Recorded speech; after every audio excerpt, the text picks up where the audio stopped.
Hello అందరికీ welcome to my channel. బ్రెడ్ని బ్రెడ్గా తీసుకునే కంటే దాంతో డిఫరెంట్ టైప్స్ ఆఫ్ డిషెస్ చేసి మనం తీసుకుంటూ ఉంటాము. అందులో ఒకటి ఈరోజు మనం బ్రెడ్ ఐస్ క్రీమ్ చేసుకుందాము. కొత్తగా ఉంది కదా, లెట్స్ స్టార్ట్.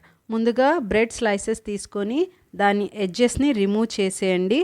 నేనైతే 3 వరకు బ్రెడ్ స్లైసెస్ తీసుకొని ముందుగా దాని ఎడ్జెస్ని తీసేసాను. సో నెక్స్ట్ ఇప్పుడు దాన్ని చిన్న పీసెస్గా కట్ చేసుకొని ఒక మిక్సర్ జార్లో వేసి బాగా ఫైన్ పౌడర్ చేసేసుకుందాము. ఇగోండి, మిక్సర్ జార్లో వేసి దీన్ని బాగా గ్రైండ్ చేసి పౌడర్ లాగా చేసి ఒక గిన్నెలో షిఫ్ట్ చేసి పక్కన పెట్టుకుందాం, క్రమ్స్ లాగా. సో నెక్స్ట్ ఇప్పుడు అదే మిక్సర్ జార్లో మనం కాజు బాదాం తీసుకుందాము. మీ దగ్గర పిస్తా కూడా ఉంటే యాడ్ చేసుకోండి, చాలా ఫ్లేవర్ఫుల్గా ఉంటుంది. సో నా దగ్గర కాజు బాదామే ఉంది, అందుకే నేను ఈ రెండింటితోనే వాటిని పౌడర్ చేసుకున్నాను. వాటిని కూడా బాగా మిక్సర్ జార్లో వేసి పౌడర్ చేసి పక్కన పెట్టుకుందాము. ఇప్పుడు ఒక ప్యాన్లో ఫుల్ క్రీమ్ మిల్క్ యాడ్ చేసుకొని బాగా బాయిల్ అవ్వనిద్దాం.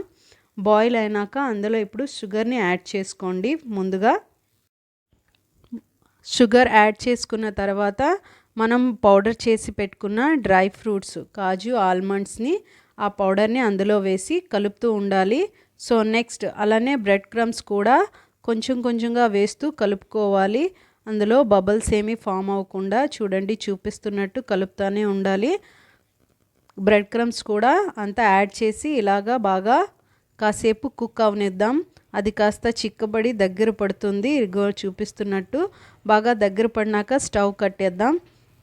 కాసేపు చల్లారనిచ్చాక దాన్ని కూడా మిక్సర్ జార్లో వేసి బాగా బ్లెండ్ చేసి ఇలాగా స్మూత్ లిక్విడ్ లాగా ఫామ్ అయ్యేలాగా ప్రిపేర్ చేసుకుందాము. నెక్స్ట్ ఇప్పుడు ఒక గ్లాస్లో కానీ మీ దగ్గర ఏమైనా మౌల్డ్స్ ఉంటే అందులోకి ట్రాన్స్ఫర్ చేసుకొని డీప్ ఫ్రీజ్ చేసుకోవాలి.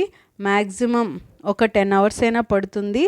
నెక్స్ట్ అంతేనండి, చూసారా మన ఐస్ క్రీమ్ రెడీ అయిపోయింది. పీసెస్గా కట్ చేసి దీనిపైన డ్రై ఫ్రూట్స్తోనూ రోజ్ పెటల్స్తోనూ గార్నిష్ చేసుకుంటే so yummy bread ice cream ready. Thank you for watching. Please subscribe.